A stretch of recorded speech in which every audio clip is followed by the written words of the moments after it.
सभी का स्वागत है कार्यक्रम पत्र के लिए धन्यवाद में। स्वीकार कीजिए आकांक्षा सिंह का नमस्कार।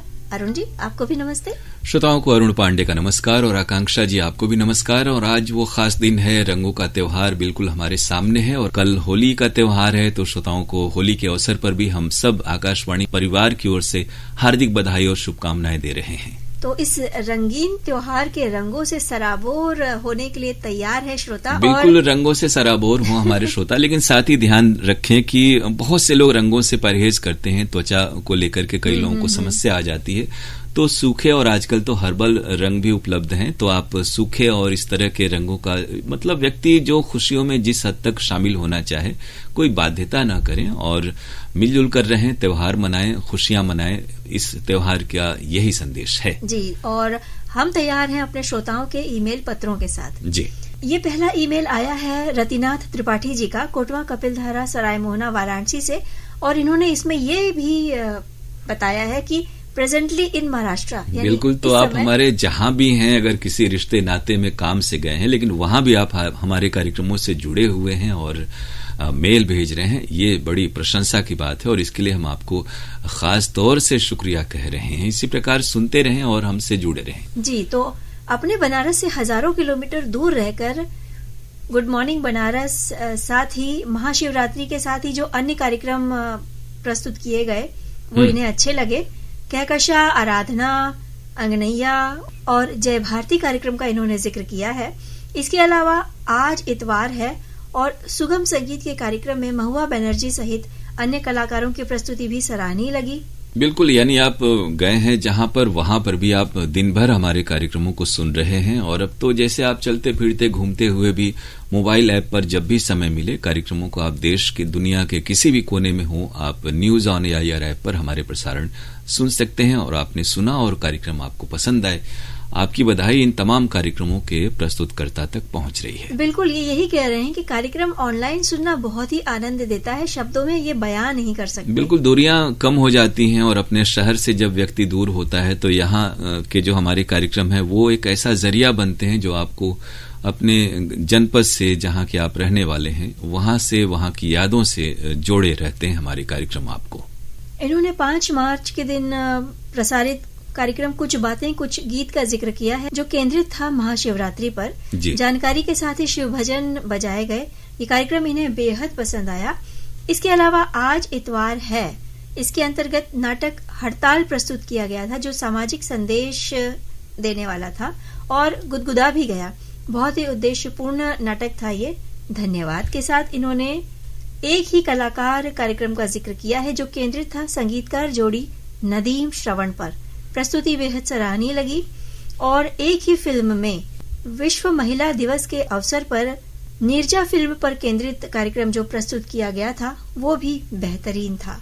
तो हमें अच्छा लगा कि तमाम कार्यक्रम आपको पसंद है। और जहां तक महाशिवरात्रि के त्योहार की बात है तो हम तो काशी में हैं, बनारस में हैं और यहाँ बाबा विश्वनाथ का भव्य धाम है, मंदिर है, जहाँ देश दुनिया के कोने कोने से लोग आते हैं और दर्शन कर अपना सौभाग्य समझते हैं। तो हम लोगों का तो बहुत ही एक महत्वपूर्ण इसमें है कार्य कि हम जो बाबा भोलेनाथ हैं उनके इस खास त्योहार पर जो भी आयोजन होते हैं उनसे जुड़ी हुई बातें आप तक पहुंचाएं, गीत संगीत भजन के जरिए जोड़े रहें हमारे तमाम श्रोताओं को इस आयोजन से। और ये प्रस्तुतियां इस बात की ताकीद करती हैं कि आपको हमारे कार्यक्रम पसंद आए और हम इस परिश्रम को आप तक पहुंचाने में सफल रहे। आपको हम शुक्रिया कह रहे हैं। बिल्कुल। साथ ही अरुण जी, इनका एक और ईमेल है जिसमें उन्होंने जिक्र किया है 26 फरवरी के दिन महान गायक पंकज उधास पर जो केंद्रित कार्यक्रम था श्रद्धांजलि स्वरूप, वो इन्हें अच्छा लगा। पंकज उधास हमारे दौर के एक महान गायक रहे। कई फिल्मों में भी उनके यादगार गाने हैं जो हम लोग सुनते आ रहे हैं। और गजलों के लिए तो बहुत ही महारत उनको हासिल रही है। और ये बात है कि उनके गाए हुए गीत, गजलें हमारे साथ हमेशा रहेंगी और उनकी यादों को तरोताजा किए रहेंगी। साथ ही आज इतवार है के अंतर्गत जो नाटक प्रसारित हुआ था मेहमान कैसे कैसे, सामाजिक संदेश देता ये नाटक इन्हें बहुत गुदगुदा गया और अच्छा लगा। इसके अलावा बृहस्पतिवार को जो प्रस्तुत कार्यक्रम था एक ही कलाकार महान अदाकारा नूतन जी और अमोल पालेकर पर जो केंद्रित कार्यक्रम थे वो भी इन्हें अच्छे लगे। साथ ही 2 मार्च को संध्या काल में बसंत ऋतु पर मिश्रा जी द्वारा कविता पाठ किया गया, वो भी इन्हें अच्छा लगा। तो आपको स्वरबेला कार्यक्रम में काव्य पाठ पसंद आया। और जो अमोल पालेकर की बात हो या नूतन की बात हो, वास्तव में ऐसे कलाकारों का योगदान बहुत ही अहम है फिल्मी दुनिया में। और हमारे उस दौर के ये सभी कलाकार हैं जब फिल्में सामाजिक रूप से सभी के मनोरंजन का बहुत ही महत्वपूर्ण और कुछ ही माध्यम उपलब्ध थे, तो उनमें फिल्में प्रमुख थीं। और फिल्मों का हर घर परिवार समाज पर प्रभाव बहुत ही गहरा होता है, इस बात की तो हम सभी इसको मानते हैं। जी बिल्कुल। और आगे ये कह रहे हैं कि गांधी चर्चा के लिए अरुण जी को विशेष धन्यवाद। तो हम आपको शुक्रिया कह रहे हैं। महात्मा गांधी की अहमियत, उनके विचारों की अहमियत और प्रासंगिकता सदा रही है। और बहुत बड़े बड़े ऐसे लोग हुए हैं अपने जीवन में, शख्सियतें ऐसी हुई हैं जिन्होंने गांधी के विचारों को आदर्श बनाया, जीवन में सफलता पाई। तो ऐसे शख्सियत को इन कार्यक्रमों के जरिए हम श्रोताओं के बीच हमेशा रखना चाहते हैं। आपको ये प्रस्तुतियां पसंद आ रही हैं, जानकर हमें अच्छा लगा। बहुत शुक्रिया हम आपको कह रहे हैं इस मेल के लिए। जी, तो शेष अगले पत्र में ये कहते हुए रत्ना त्रिपाठी जी ने आज्ञा ली है।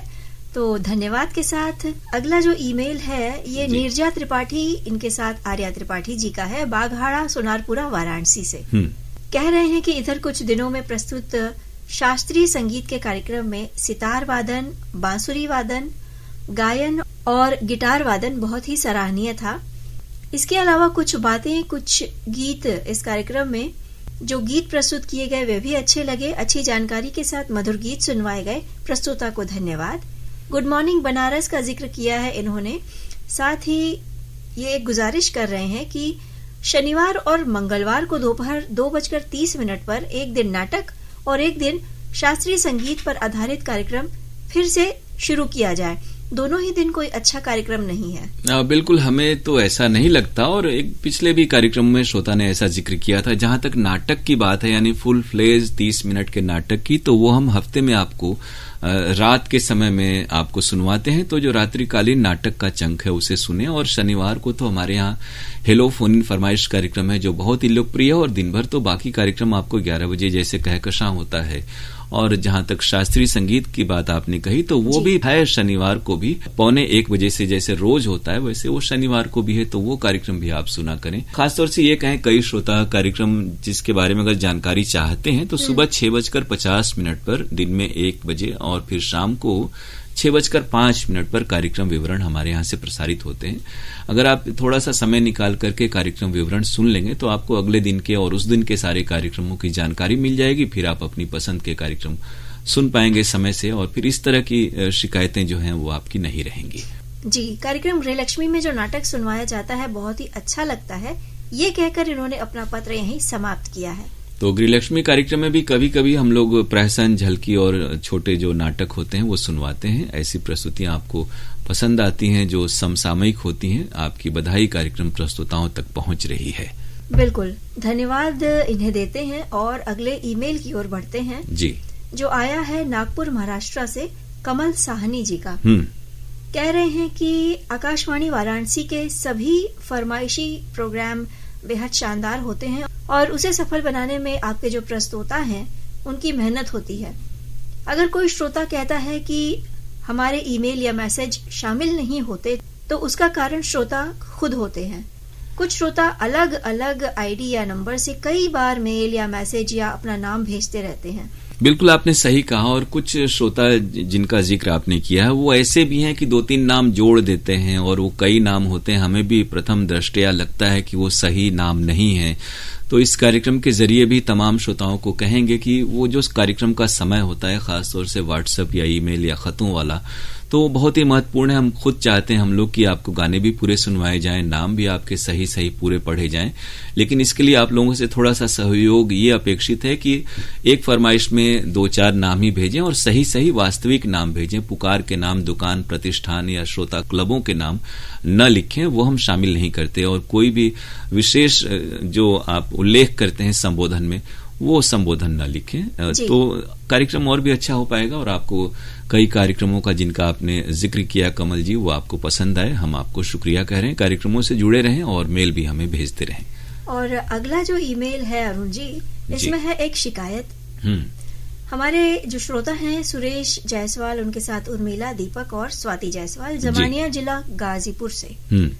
शिकायत इनकी ये है कि 24 फरवरी के पत्र के लिए धन्यवाद कार्यक्रम के अंत में इतने सारे लोगों का ईमेल हमारे पास पड़ा है जिसमें हमने सिर्फ नाम लिए थे क्योंकि समय समाप्त हो गया था। तो उसमें इनका नाम भी था, जबकि 2 मार्च के पत्र के लिए धन्यवाद कार्यक्रम में मेरा ईमेल नहीं शामिल किया गया। कुछ नए ईमेल शामिल हुए, तो ऐसा क्यों, मुझे समझ नहीं आया। जब नाम बताया गया था तो शामिल क्यों नहीं हुआ? हम ये कहें कि सही बात तो ये है कि 10-12 आप जैसे ही पुराने श्रोता हैं जो हमें मेल भेज रहे हैं। आज के हालांकि कार्यक्रम में जरूर कुछ 2-4 नाम नए आए हैं जिन्होंने मेल भेजना शुरू किया है, तो हम उन्हें शुक्रिया कहें। लेकिन ये है कि हम लोग जब मेल का ये कार्यक्रम निर्धारित करते हैं, छांटते हैं, तो ये देखते हैं कि सभी श्रोताओं को प्रतिनिधित्व मिले और अलग अलग कार्यक्रमों का जिक्र हो। क्योंकि आपको ये बताएं, जैसे आपका भी 1-2 मेल हमारे पास रहता है, रतिना त्रिपाठी जी का रहता है, और जो दिलशाद जी हैं उनके भी मेल रहते हैं। तो हर आदमी के अगर 2-3 मेल हैं तो उसमें से एक ही मेल हम एक कार्यक्रम में लेते हैं। अगर छोटी छोटी बातें लिखी हैं तो 1-2 एक साथ ले लेते हैं। तो ये हम लोग अपने विवेक पर थोड़ा सा तय करते हैं। इसीलिए शुरू में कुछ लोगों ने सुझाव दिया था कि बचे हुए मेल बताए जाएं, लेकिन हमें भी लगा कि उससे कोई समाधान नहीं होने वाला है और अधिकतर श्रोता हैं जिनके मेल शामिल होते हैं और उन्हीं के ही 1-8 मेल हमारे पास पड़े रहते हैं। तो फिलहाल यही स्थिति है। और जैसे आज आपका शामिल हो गया, अगर कई बार ये होता है कि 1-आध हफ्ते नहीं भी शामिल हुआ तो बाकी कार्यक्रमों में तो आपके नाम आते ही, और मेल हमारे पास सुरक्षित रहते जरूर हैं और उन्हें हम किसी कार्यक्रम में जरूर आइंदा वक्त में शामिल करते हैं। बिल्कुल। तो अरुण जी, मुझे लगता है कि इनकी जो शिकायत है उसका समाधान इन्हें मिला होगा आपके उत्तर से। जी, श्रोता थोड़ा सा नियमित रूप से सुनेंगे कार्यक्रमों को और 1-आध हफ्ते इंतजार करेंगे, तुरंत व्यग्र न हो, और तो थोड़ा हम लोग का भी साथ दें, क्योंकि अधिक से अधिक श्रोताओं को प्रतिनिधित्व मिले, उनकी बातें इस कार्यक्रम में शामिल हो, हम सबका यही प्रयास रहता है। बिल्कुल। तो आज के इस कार्यक्रम का ये आखिरी ईमेल जो आया है वो आया है असगर अली की तरफ से। जी, हमारे बहुत ही पुराने श्रोता हैं और शिवपुर वाराणसी से ये हमें मेल भेजते हैं, कार्यक्रमों में शामिल भी होते हैं। इन्होंने अपना पत्र शुरू किया है एक शिकायत के साथ। जी। कहते हैं कि पहले हेलो फोन इन फरमाइश की जो रिकॉर्डिंग होती थी, तो रिकॉर्डिंग खत्म होने के बाद कॉल रिसीविंग बंद कर दिया जाता था और कॉलर को पता चल जाता था कि कार्यक्रम खत्म हो गया है, यानी रिकॉर्डिंग खत्म हो गई है। लेकिन अब शाम के 1:35 पर भी 1052 पर, यानी कि इन्होंने नंबर का जिक्र किया है, कॉल करने से अभी भी आवाज आ रहा है, रिंगटोन न बजकर बिजी बता रहा है। जी, हम ये आपको बताएं असगर जी कि जैसे आपके घर में भी पहले तार वाले फोन होते थे, हो सकता है होंगे भी, तो ये जरूर करना है आपको कि अपने ओर से हम लोग तार तो निकालते नहीं, यानी मशीन वहां पे रहती है और फोन भी उसमें आते रहते हैं। तो फोन अगर आप 12 बजे रात को भी करेंगे तो उस नंबर पर फोन तो आएगा ही आएगा, लेकिन जो रिकॉर्डिंग है वो तय समय पर हो और उस समय हम लोग आपके कॉल रिसीव करें, इस बात पर ज्यादा हमें ध्यान देना चाहिए। तो 10:30 से 11:15 बजे के बीच रिकॉर्डिंग होती है। एक चीज और है जो कुछ श्रोता कहते हैं कि पहले उनको बिजी टोन सुनाई देता था, लेकिन पहले आपको याद होगा कि फोन इन में या फिर हेलो जो हमारे यहाँ आरोग्यम कार्यक्रम है जिसमें स्वास्थ्य संबंधी बातें होती हैं, तो उसमें बीप्स की आवाज आती थी। जैसे अभी आप मोबाइल पर अगर किसी से बात कर रहे हैं और किसी और का फोन उसी समय आ रहा है तो वो टू टू यानी बीप्स की आवाज आपको सुनाई देती है, तो वो हमारे यहाँ रिकॉर्ड हो जाती थी। तो उससे हम लोगों ने प्रयास करके उसे विभाग से उस टोन को हटवाया है। तो फिलवक्त ये स्थिति है कि बहुत सारे एक्सचेंज पर और श्रोताओं को बिजी टोन न मिल करके रिंग टोन सुनाई देती है, लेकिन उस समय हम लोग किसी और श्रोता से बात कर रहे होते हैं। तो उम्मीद है आज इस कार्यक्रम के जरिए तमाम श्रोता इस बात को समझ जाएंगे कि जब उन्हें रिंगटोन भी अगर सुनाई दे रहा है, क्योंकि 10:30 से 11:15 के बीच अमूमन रिकॉर्डिंग होती ही होती है और उस बीच अगर हमारे यहाँ कोई भी हम रहे या कोई साथी रहे तो रिकॉर्डिंग के लिए उपलब्ध रहते हैं और वो बात कर रहे होते हैं जब आपको टोन या फिर बिजी टोन सुनाई देता है। और तार हम लोग नहीं निकालते, फोन कभी भी ऑफ नहीं करते और पहले भी नहीं करते थे, उसमें आवाज म्यूट रहती है और वहां से बाकी प्रसारण भी उसी स्टूडियो से होते हैं, लेकिन दिन भर उसे कोई रिसीव नहीं करता। बिल्कुल, बड़ा लंबा चौड़ा पत्र इन्होंने लिखा है। साथ ही ये आगे कह रहे हैं कि पहले जो पत्र के लिए धन्यवाद कार्यक्रम जिसमें गीत बजाए जाते थे, तो इन्होंने कई बार शिकायत की थी, लेकिन अरुण जी आपने इसको ये कहकर छिपाने की कोशिश की कि हम लोग भी कभी कभी अगर समय कम है तो अपने समय में गाना बजा दिया करते थे। ये कहेंगे कि आमतौर पे तो आपके मेल और खत होने चाहिए और पूरे का पूरे समय वही जाएं, उनके जवाब दिए जाएं। हमारी कोशिश यही रहती है, पहले भी यही कोशिश होती थी और अभी भी यही कोशिश है। तो उम्मीद है कि आप साथ बनाए रखेंगे और अपनी प्रतिक्रियाएं हम तक इस कार्यक्रम में भेजते रहेंगे। साथ ही कुछ कार्यक्रमों की इन्होंने तारीफ की है कि कहकशा कार्यक्रम में कुछ दिन पहले बहुत अच्छी गजलें सुनाई गई थी। पिछले 4 हफ्ते अच्छी गजलें सुनवाई गई, तो प्रस्तोता को धन्यवाद। अच्छा, इन्होंने 4 हफ्ते प्रोग्राम सुनकर ये मेल भेजा है क्या? तो ऐसा ना करें, हर हफ्ते प्रोग्राम सुने और हर हफ्ते एक मेल भेजे, ताकि आपका मेल संक्षेप में हो और ऐसा ना हो कि एक दिन सिर्फ आपका ही मेल 8-10 मिनट पढ़ा जाए असगर जी, क्योंकि फिर बाकी श्रोताओं को शिकायत होगी। तो हर श्रोता संक्षेप में मेल तमाम कार्यक्रमों के बारे में हफ्तावार भेजें, ताकि अधिक से अधिक मेल भी शामिल हो और आपका मेल भी बड़ा न हो जाए। तो हम असगर अली जी को इस विस्तृत मेल के लिए बहुत ही शुक्रिया कह रहे हैं। ये उम्मीद जरूर हम लोग लगाए रखेंगे असगर जी कि आप कार्यक्रमों को नियमित रूप से सुनेंगे और आराम से, शांत, संयम और हम सबको प्रोत्साहन देने के अंदाज में अपनी प्रतिक्रियाएं हम तक पहुंचाएंगे। शिकायतों का भी हम बिल्कुल इसी तरह स्वागत करते हैं, उसका भी ये मंच है, लेकिन थोड़ा सा दोनों ओर से एक दूसरे को हम लोगों को समझना बहुत जरूरी है, क्योंकि एक व्यवस्था के तहत आकाशवाणी का प्रसारण चलता है, तमाम लोग इसमें जुड़े रहते हैं, तो बहुत सी चीजों का हम लोग को भी ख्याल रखना होता है और खासतौर से इस तरह के कार्यक्रमों में अधिक से अधिक लोग शामिल हों, उनकी बातें शामिल हों और हम लोग उनको संतोषजनक जवाब दे सकें, ये हमारी कोशिश होती है। और आपके ईमेल हम तक पहुंचेंगे कहाँ पे? इस ईमेल आईडी पर pkldAirvaransi@gmail.com। और अगर आप खतों के जरिए अपनी प्रतिक्रिया हम तक पहुंचाना चाहते हैं तो पत्र लिखने का पता है। पत्र के लिए धन्यवाद कार्यक्रम, द्वारा केंद्र निदेशक आकाशवाणी, महमूरगंज, वाराणसी, पिन कोड 221010। और चलते चलते आप सभी को फिर एक बार आकाशवाणी वाराणसी परिवार की ओर से होली की ढेर सारी शुभकामनाएं। जी बिल्कुल, हमारी ओर से इस रंगोत्सव की बहुत सारी शुभकामनाएं। होली को खुशियों के साथ और उमंग उत्साह के साथ मनाएं, लेकिन हमारे साथ जुड़े रहें। इस उत्साह के बीच भी अपनी प्रतिक्रियाएं हम तक जरूर पहुंचाते रहें। और अब इजाजत लिया जाए आकांक्षा जी। श्रोताओं को अरुण पांडे और आकांक्षा सिंह का नमस्कार।